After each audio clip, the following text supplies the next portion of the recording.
Baiklah anak-anak Miss yang ada di rumah, kita akan melanjutkan materi pembelajaran kita pada hari ini.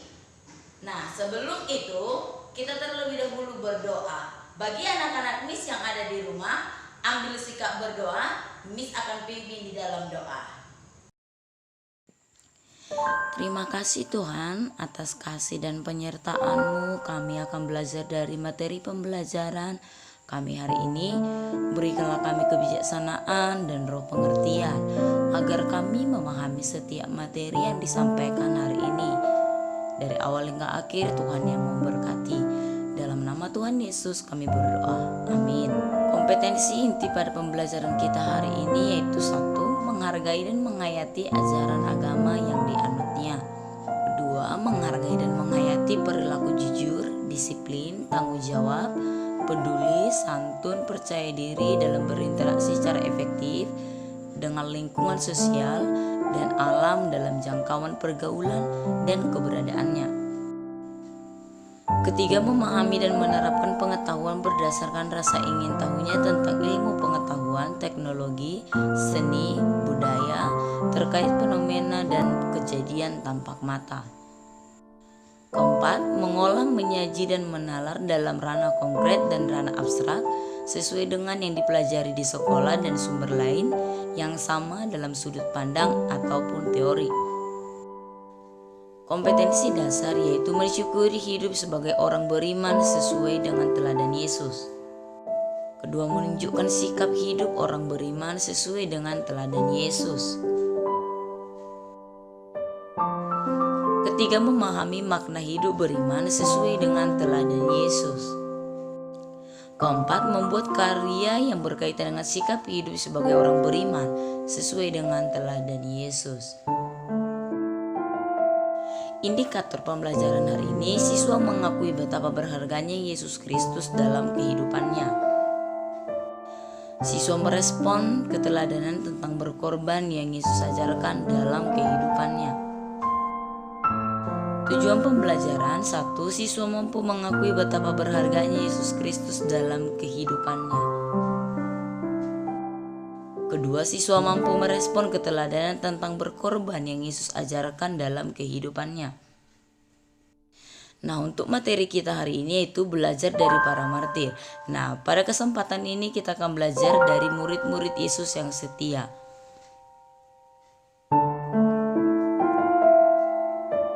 Manusia pada dasarnya membutuhkan orang lain untuk dapat bertahan hidup dalam keadaan hidup, karena manusia diciptakan sebagai makhluk sosial.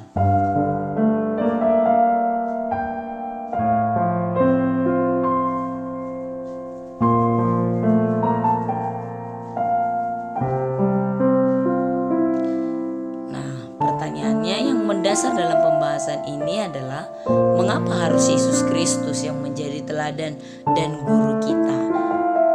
Nah, untuk kali ini kita akan belajar dari murid-murid Yesus yang telah meneladani atau melakukan apa yang telah Yesus ajarkan dalam kehidupan sehari-hari.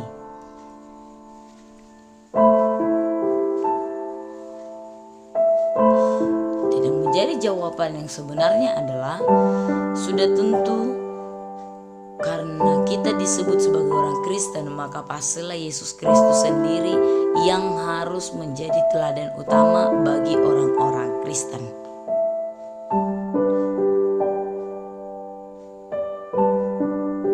Nah, kali ini kita akan belajar dari para murid Yesus yang telah berkorban dan setia kepada Yesus sampai matinya. 12 murid Tuhan Yesus dan akhir hidup mereka kesetiaan dalam pelayanan. Ada 12 murid utama Tuhan Yesus yang selalu ikut serta dalam pelayanannya selama 3,5 tahun. Setelah kenaikan Tuhan Yesus ke surga, mereka pergi memberitakan Injil keselamatan ke berbagai kota di dunia. Sekalipun ancaman kematian menghadang, mereka tidak takut karena kasih dan akan jiwa-jiwa yang terhilang, dan kasih kepada Tuhan Yesus mengamanatkan tugas itu.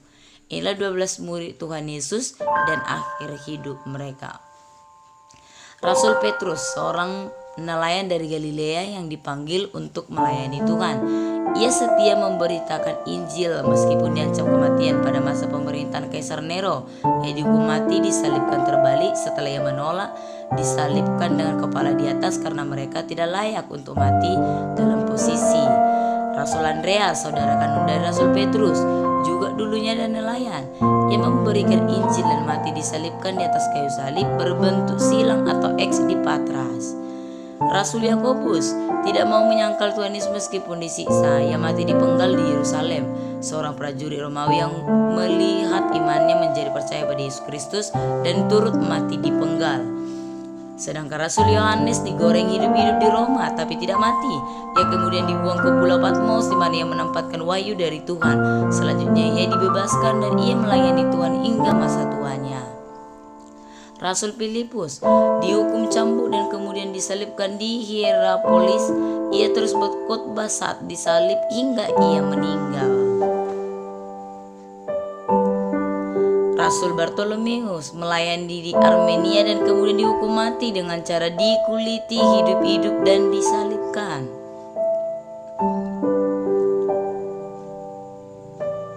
Rasul Thomas melayani ke India. Dia mati di sana dengan cara ditusuk dengan lembing. Rasul Matius melayani sampai ke Ethiopia. Ia disiksa dan dibunuh dengan pedang di sana. Rasul Yakobus Analpheus mati syahid dilempari dari atas gedung yang tinggi lalu dipalu dengan martil di Yerusalem. Rasul Tadeus disalibkan di Edessa, kota kuno Mesopotamia sekitar tahun 72 Masehi. Simon orang Zelot menginjil dalam Mauritania dan akhirnya dia disalib pada tahun 74 sebelum Masehi. Sedangkan Rasul Matias, pengganti Yudas Iskariot, mati dirajam batu dan dipancung. Mereka semua mati dalam pelayanan penginjilan. Mereka tetap setia melakukan tugas panggilan Tuhan. Dunia membenci mereka karena pekerjaan-pekerjaan Allah yang mereka tunaikan. Oleh mereka lah kita belajar. Berapa sering kita mengeluh tentang keadaan pelayanan kita, mengeluh hal-hal sepele dan kecewa kepada Tuhan. Ingat, teladan hidup para rasul yang rela menderita dan mengorbankan nyawa mereka bagi Tuhan. Layanilah Tuhan dengan sungguh-sungguh tanpa mengeluh, tanpa rasa kecewa, karena upahmu besar di sorga. Seperti yang dikatakan firman Tuhan dalam Wahyu 2 ayat 10b, hendaklah engkau setia sampai mati, aku akan mengaruniakan kepadamu mahkota kehidupan. Melalui persekutuan itu, para murid melihat Yesus sebagai sosok yang penuh dengan pengetahuan, hikmat dan wibawa atau karisma serta kedalaman spiritual. Dan itulah yang menjadi contoh teladan yang harus kita lakukan pada saat sekarang ini. Menjadikan Kristus sebagai teladan dan guru adalah sebuah langkah yang paling tepat, sebab tidak ada guru, pengajar atau pendidik sehebat yang Yesus Kristus lakukan. Sama seperti murid Tuhan Yesus kerjakan, ketika mereka dihina, mereka tidak patah semangat bahkan menyerah, tapi tetap melakukan pekerjaannya, menunaikan tugas dan pelayanannya seperti yang Yesus amanatkan sebelum Yesus naik ke surga. Untuk itu kita perlu menyediakan diri belajar kepada Yesus yang adalah guru dan teladan umat manusia. Anak-anak Miss yang ada di rumah, sampai di sini materi pembelajaran kita hari ini dan kita akan akhiri di dalam doa. Kita berdoa. Terima kasih Tuhan buat materi pembelajaran yang telah kami terima hari ini. Biarlah kami mengerti dan memahami setiap pembelajaran kami. Ajari kami untuk lebih mengerti lagi. Di dalam nama Tuhan Yesus Kristus kami berdoa. Amin. Oke, anak-anak Miss yang ada di rumah, sekian materi kita untuk hari ini. Sampai bertemu kembali di materi yang baru